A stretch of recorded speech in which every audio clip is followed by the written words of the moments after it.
好来，乡亲啊，继续来看这个全台湾超过30年的楼厝，至少有460万户。今仔日的新北市就有77万户，结果有贼仔就利用这个公寓一栋接一栋，上尾啊楼较无人出入的特性来出下手。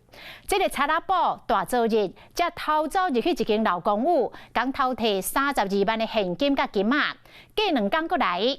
结果拄到有住户拄啊好转来，发现有3份人倒秘伫个上尾内的水塔，伊过来骗讲是要来修理马桶的，住户感觉怪怪，马上来报警。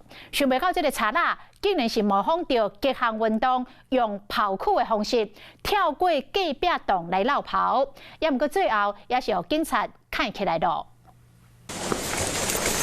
两个远警3步挡2步走，冲入公寓。大门内查甫人目睭摕甲大蕊，远警搁抓准，伊是准备要出门的住户。毋过，就伫上楼进前，愈看感觉愈唔对，歪头问一个详细。你是住这里吗？对啊。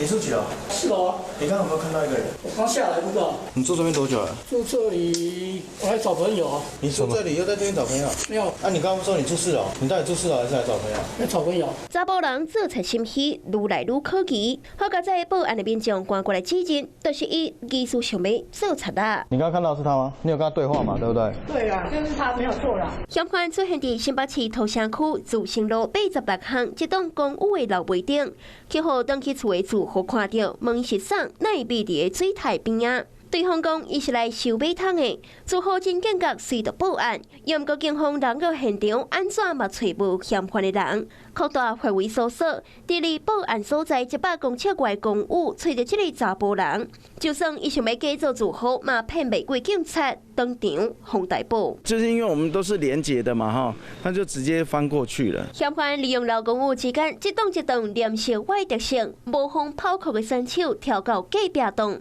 查落才发现讲，因2年前开始犯案，伫新北市3店埔也有泸州拢有伊犯案的痕迹，台北市也有伊犯案的记录。2天前才走入伊面体内底偷摕现金、金仔，也有算少，价值32万。小贪2家人，这回互看破骹手，又搁互住户指认，想要走嘛走无路，而且搁加食一件，侵入主体官司。